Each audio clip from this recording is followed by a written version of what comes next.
Welcome to Conversations Live. For more than a decade, we've brought you the best in books, entertainment, and current events. When the movers and shakers of the world have something to say to you, they say it to us first. Now, here's your host, Cyrus Webb. And welcome back, everyone, to Conversations Live. I'm your host, Cyrus Webb. Glad you all could join us once again, with you tuning in on the radio dial here in Mississippi, through our online affiliates, and also through our friends at iHeartRadio.com. We're glad to have all of you with us as well. You know, I'm always excited to be able to share with you an appreciation for life and the things within the world around us. Our next guest has co-authored a book that I really enjoyed, and I'm glad I get a chance to speak with you all about. We're excited to welcome best-selling author Sy Montgomery to our program today. With author Elizabeth Marshall Thomas, she's written the book Tamed and Untamed, Close Encounters of the Animal Kind. We'll talk to Sy not only about her own love of nature and the world, but also what it was like for her to work with Elizabeth on this book, the care that she took in being able to take us into the lives of some of these animals, and what she hopes it's able to do for all of us. Sy, hello to you, and welcome to the program. Oh, I'm thrilled to be on, Cyrus.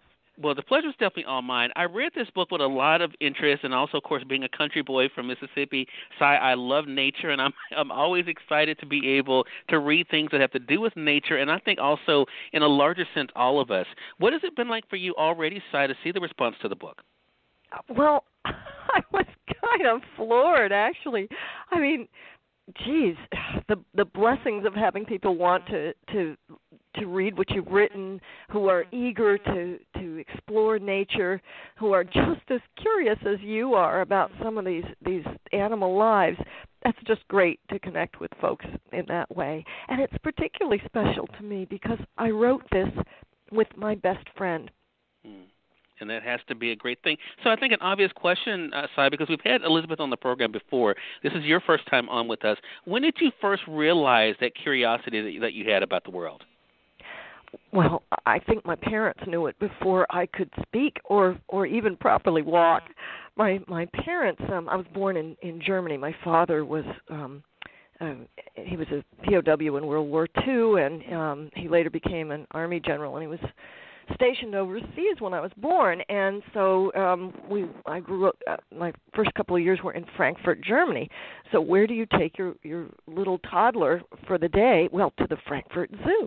My parents took me to the zoo and let go of my hand for like a second.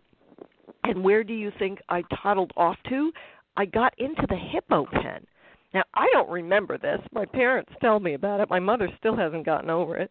But apparently I have been drawn to other lives for a very long time and not had any fear of them. Wow. And that not having the fear, I'm going to come back to that because I think, Sy, there's a bigger thing for us when it comes to life, pursuing our goals and aspirations. I think so many times we kind of find ourselves in a world of fear. Do you find that your own fascination, as you just mentioned about the response to Tamed and Untamed, has been met with a lot of excitement because you found other people who feel the same way about the world as you do? Yes, and I think, at this particular time in human history, we're eager, we're even hungry to connect with the natural world, and we're also eager for good news. And some of the good news that's coming out is coming out from science, which is finding the lives of the other creatures around us so wondrous and so marvelous, so complex, so unexpected, that it dazzles us with delight at a time when we are hungry for delight. And we're hungry for connection. For sure. I'm going to mention three of the connections that you were able to make that you share in the book, Sy, with Tamed and Untamed. For those who have not seen the book, the way that the book goes is that Sy and Elizabeth kind of go through alternating, in a sense, of different animals, being able to share their experiences and things about them that we did not know. The first one that I wanted to share that you shared in the book, Sy, is in the chapter, for those who have the print edition of the book, page 30, a Memorial Day tribute to war animals. It's interesting that you mentioned about your father, because I see you and I had not even discussed your mentioning I know. that. I think we're psychically connected. Right. And so, of course, you of course mentioned that in this particular chapter, but also the animals. Talk to us about that connection of the animals and your father's experience.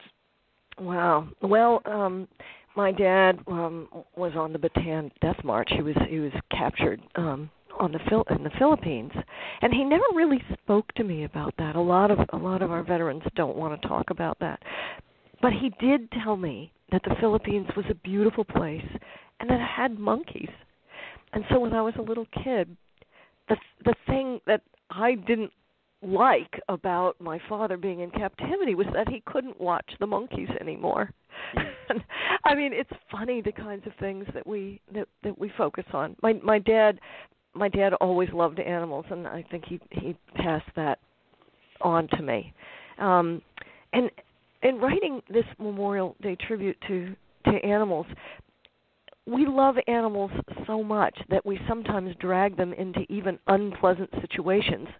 One, because they have powers that we do not, such as elephants, such as horses. Horses just remade the human world for centuries. We could not have done anything without horses.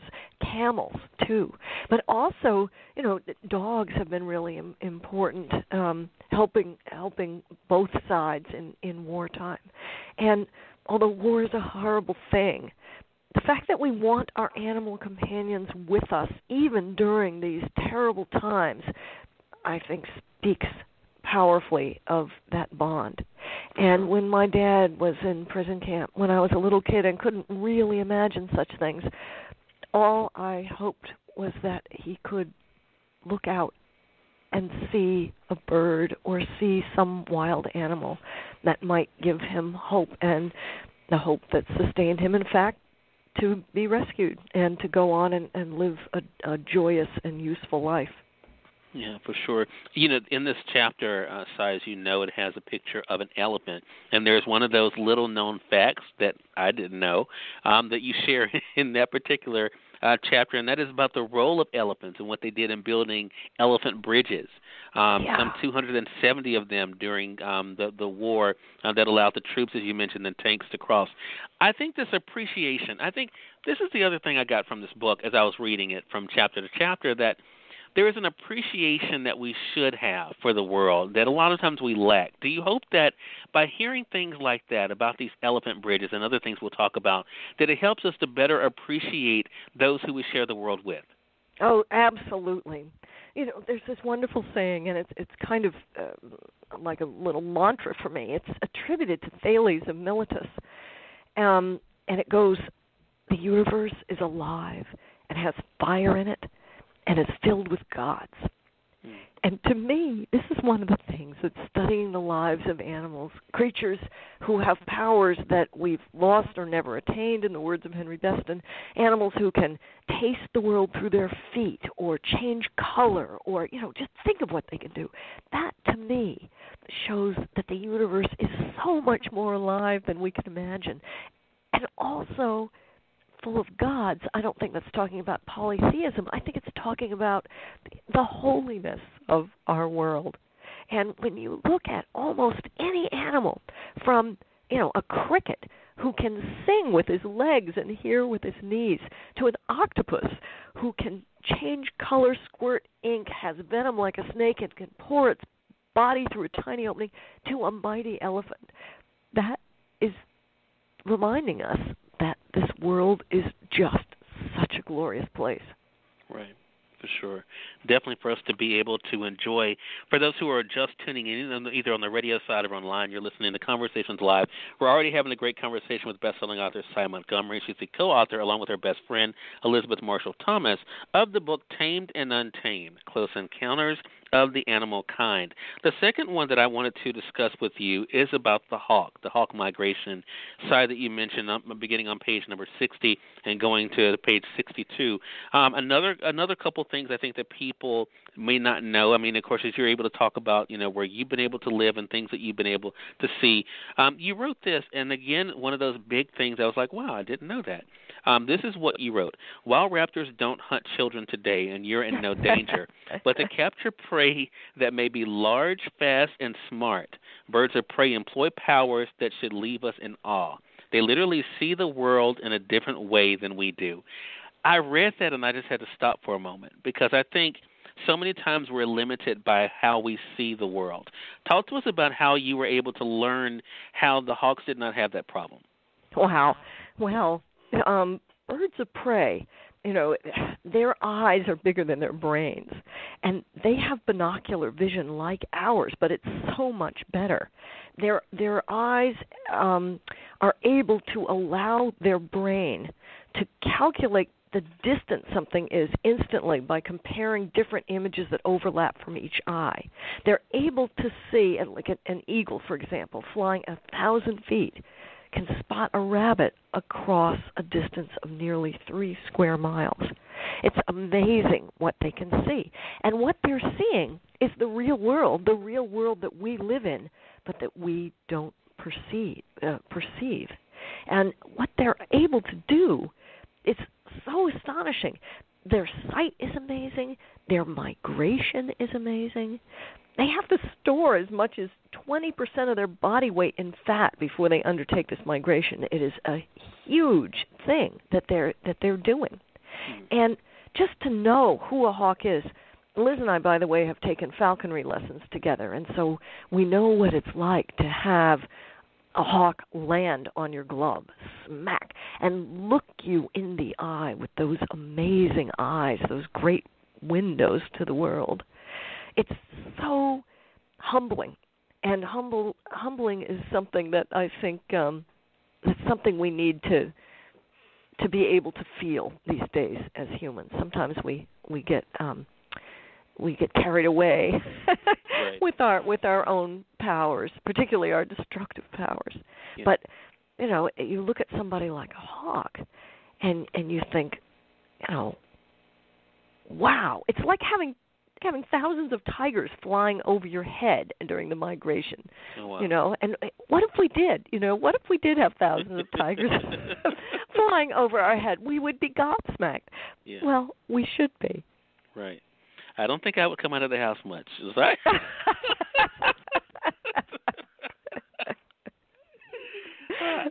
I definitely would be employing those Amazon drones to bring me one. But there are all kinds of marvels, both overhead and beneath your feet, and particularly in Mississippi. That is one pretty place. Do you live out in the country? I do. I live in the country. Oh, wow. Well, that must be great. It is. It is the perfect. The perfect place for me. It is the place where most of my family is from. So it was great to be back here and to be able to enjoy the world that is here. That is so different than places I get to travel to as I'm going from coast to coast. So it's great to be able to come home. At least for most of each month of the year, and to be here. Yeah, which brings us to actually our final animal and exploration that I want to discuss with you, Sy. And I gave you a heads up on this one because I found that probably one of the most interesting chapters was on the pink dolphin. And it was more so, I think, and I hope our audience is picking up on, yes, these animals are beautiful, but the way that you're able to discuss them, Sy, the way that you're able to bring up these points that are so much larger than what you're talking about, I think is such a big thing. You talked about when it came to the pink dolphin, again, it's found on page 130 for those who have the print edition of the book, and it goes to page 132. But Sy talks about this plan of being able to follow this journey, and she does it in a way that is different than most would expect. She said this on page 131, I followed them in a different way. I followed them not from point A to point B, but as a disciple follows a leader, or as a lover might follow the beloved. My travels with the dolphins led me back through time. And you go on to talk about how you were able to go back to really learn and appreciate the beginning. I wanted to talk about that because one thing that interested me about Elizabeth and you in writing this book is what keeps you curious. What is it that keeps you curious about the world? Wow. I am so in love with this world. I am so in love with every form of life. I can't wait to get up in the morning. I think that's it. And you know what? I think a lot of us are. I think most children are. And it's kind of taken out of us. It's taken away from us by various screens or various lies, that we're told as we get older that what matters is having a whole lot of stuff or a whole lot of money. But I don't think that's what makes us truly happy. And I know what makes me truly happy is learning more about this marvelous world. And even when things go horribly wrong, there's some great thing waiting in the wings. That was one of the lessons that I learned from the pink dolphins. Because when I set out to do some research about these animals, I actually wrote an entire book called Journey of the Pink Dolphins. And I wrote it before this book came out. I had proposed to follow them on the migration that I had read that they undertook. But I show up in Brazil armed with everything I need to undertake this book, sit down with the researcher, and the researcher tells me, oh, you know what, turns out they don't migrate after all. We were mistaken. And so I'm horrified because here I am in Brazil. I've dragged my photographer, Diane Taylor Snow, out there with me. I'm in Brazil, and my book is like vanishing. But that's when I discovered I had to, just the animals, to teach me something. There's that saying, you know, when the student is ready, the teacher will appear. Right. Well, dolphins have guided humans for millennia, and all I had to do was trust them to show me another way, and they did. And because of them, I got to meet all kinds of people throughout the Amazon who told me incredible stories that a lot of people would dismiss as just myths, but they were true in a very deep way. They told me about these magical dolphins that would turn into people and seduce you and show up at dances. And to me, there was a deep truth in this story, and that is our connection with the natural world. And while I was researching this, I met a guy, Dr. Gary Galbraith, who has a posting at the Field Museum in Chicago, and he told me about the ancient lineage to which these animals belonged.